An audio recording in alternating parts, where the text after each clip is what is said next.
al podcast de Urbanitae, donde escucharás las noticias más relevantes del sector inmobiliario, toda la información sobre nuestros proyectos y las claves para invertir con seguridad.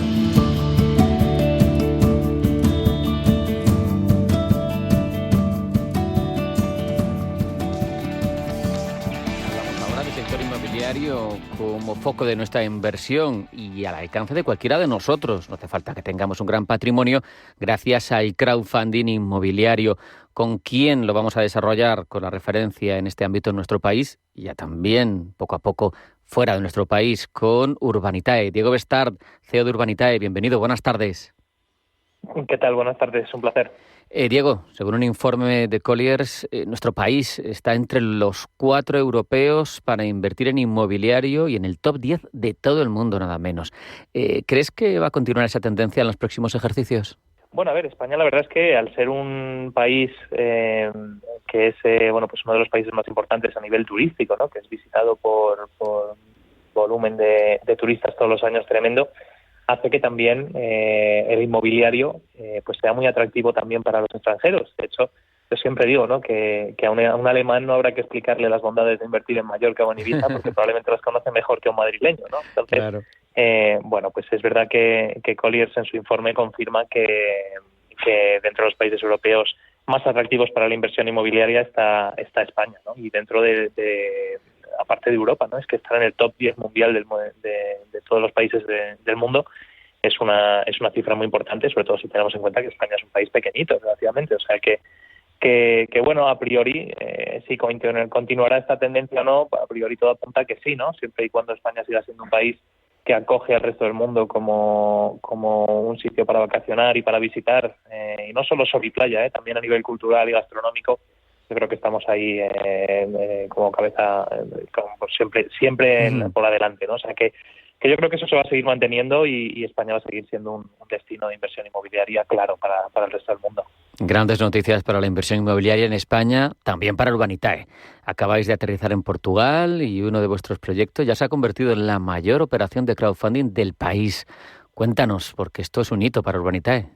Pues la verdad es que sí, es un hito y un hito muy importante para nosotros, ¿no? Cuando planteamos el abrir Urbanitae en países de fuera de nuestro entorno, bueno, como nos estamos acostumbrados a trabajar en España y planteamos lanzar en Portugal como primer país, que es un país vecino, ¿no? Siempre se habla de Iberia como España y Portugal, y teníamos bastante claro que funcionaría, ¿no? Pero es verdad que siempre te queda esa incertidumbre de cómo va a funcionar y el hecho de haber podido publicar pues el proyecto más grande de la historia de Portugal, con esos 5 millones que marca el regulador de máximo y que el proyecto se financiara en tan poquito tiempo y con tanta alegría por parte de la base inversora, fue un gran hito y además noticiable, ¿no? Al final, muchas veces el poder contar, pues oye, Urbanitae entra en Portugal financiando el proyecto más grande de la historia y se financia bien, pues es también muy importante de cara a lanzar el mensaje en Portugal y que los promotores portugueses vean que tienen en nosotros un socio financiero que está dispuesto y con ganas de acompañarles.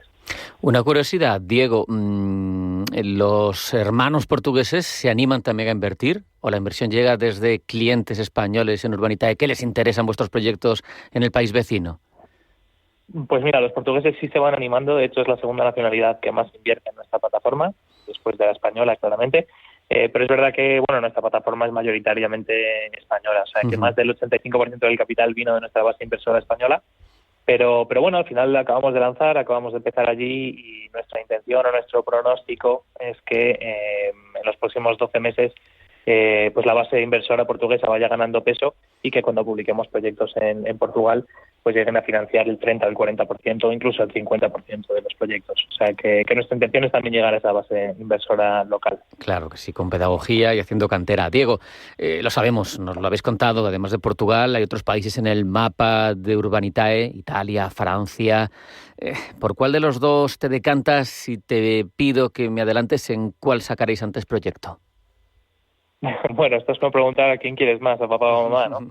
La verdad es que Italia y Francia son mercados muy distintos, están pasando por ciclos inmobiliarios, económicos también muy distintos. Por timings, o sea, por el tiempo que llevamos dedicándole ya a cada uno de los países, es verdad que en Francia nos hemos movido o empezamos a trabajar antes, con lo cual estamos ya prácticamente listos para publicar algún proyecto. En el mes de abril probablemente ya no nos dé tiempo, pero en mayo casi seguro que sacaremos nuestro primer proyecto en Francia, y en Italia pues poquito después también. O sea, para mayo a priori parece que tenemos algunos proyectos que estamos viendo que pueden tener sentido. Pero bueno, como hemos hablado en alguna otra ocasión, aquí esto no lo vamos a hacer con prisa. Se publicarán los proyectos cuando estén listos, cuando estemos seguros de que están bien estructurados. Pero bueno, todo apunta que en mayo es posible que saquemos tanto en Francia como en París, como en Italia. Diego, sabemos que una de las claves del éxito en todos estos años de Urbanitae ha sido vuestra capacidad para analizar bien los proyectos. Yo te pregunto, ahora que estamos hablando de expansión internacional, ¿son los mismos criterios los que aplicáis fuera de nuestras fronteras? ¿O cuáles son los factores que más valoráis a la hora de analizar esos proyectos internacionales? Pues estamos, sin lugar a dudas, aplicando todo lo que hemos aprendido aquí en España a la hora de analizar los proyectos de fuera, ¿no? Porque hay una máxima que se ha cumplido y que esto no era del todo obvio para nosotros. Cuando empezamos en Urbanitae hace ya más de 5 años, quizás nos fijábamos más en los proyectos, que los proyectos eran muy, muy, muy buenos, y no tanto en el promotor, aunque también. Y la verdad es que con la experiencia que tenemos ya de haber hecho más de 140 promociones en los últimos 5 años, lo que hemos visto es que es más importante el promotor que el proyecto. Es decir, es mejor tener un mal proyecto con un buen promotor que tener un muy buen proyecto con un mal promotor. Y esto se ha cumplido con nuestra cartera y lo hemos visto en un montón de proyectos que hemos tenido, ¿no? Entonces, seguimos en esa línea de cara a la internacionalización, incluso más importante, aliarnos con promotores que sean muy buenos. ¿Y qué quiere decir un promotor bueno, no? Pues un promotor que tenga experiencia, que tenga equipo, que tenga solvencia técnica, solvencia operativa, que pueda demostrar que sabe lo que hace, que lo ha hecho anteriormente y que pueda demostrar que el proyecto que nos plantea lo va a hacer bien.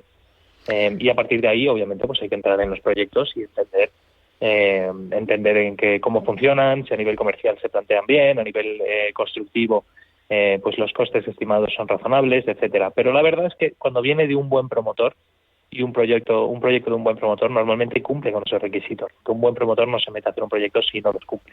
Con lo cual, para nosotros la norma número 1 es el promotor tiene que ser bueno.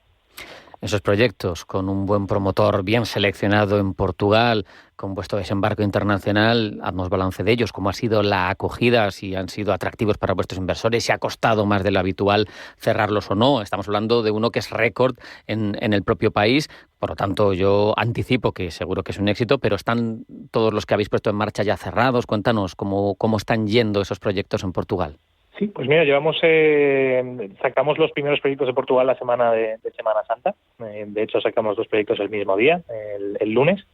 Fue algo arriesgado porque sabiendo que estaba la Semana Santa por medio, pues sabíamos que la gente iba a estar un poco más rezagada, pero bueno, el primer proyecto, que era de 1 millón de euros, se financió en 20 segunditos, o sea, fue muy, muy rápido.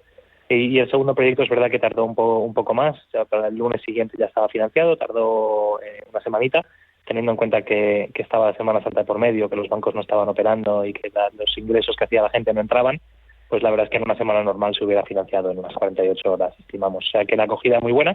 Y luego el tercer proyecto que hicimos, que era de 4 millones de euros, no es el máximo de 5, pero 4 no es una cifra pequeña ni mucho menos, y ese se financió en 1 o 2 minutos. O sea que es que ese tenía, Diego, si no recuerdo mal, una rentabilidad muy alta, ¿no? Sí, era una rentabilidad muy alta. Lo que estamos viendo en la promoción de obra nueva residencial en Portugal es que la rentabilidad estimada de estos proyectos tiende a ser superior a la rentabilidad que estamos acostumbrados en España. O sea que es verdad que, por ejemplo, en Francia pasa lo contrario. La rentabilidad de la promoción tiende a ser un poquito más baja. Así que, bueno, cada mercado tiene su casuística, pero es verdad que tiene una rentabilidad estimada cercana al 70%. O sea que es verdad que en casi 3 años, o sea que es una TIR pues del 18 y pico, pero en una rentabilidad muy elevada y con un nivel de garantías bastante bueno, porque en un edificio en el centro de Lisboa, muy bien localizado, en una zona de lujo y bueno, era un buen proyecto, sin duda. Con lo apetitoso que es la vivienda en Lisboa, todos los famosos que se han ido, la demanda, la falta de oferta, al final son todo claves que auguran el éxito de ese proyecto, sin duda, Diego. Por último, para nuestros oyentes, ¿cómo os pueden contactar en caso de que tengan dudas? Porque al final aquí intentamos resolverlas, pero seguro que hay más que preguntar sobre cualquier proyecto inmobiliario de los que podéis poner en marcha. Claro que sí. Nosotros tenemos un montón de vías para ponerse en contacto, desde escribirnos a través de nuestro email de atención al cliente, que es contacto@urbanitae.com, y bueno, cada inversor o cada cliente tiene un gestor personalizado si no estás registrado, se te asigna uno cuando nos escribes, o sea que la verdad es que son muy eficientes. Y luego hacemos lo tan innovador hoy en día, parece innovador, pero es lo más antiguo que hay, que es responder al teléfono. Es decir, cualquiera que nos quiera llamar nos puede llamar y le vamos a atender perfectamente y con cariño, ¿no? Que es lo que intentamos transmitir a nuestros clientes. Diego Bestart, CEO de Urbanitae, como siempre, un placer hablar contigo estos minutos. Un abrazo, hasta la próxima. Muchas gracias, buen día.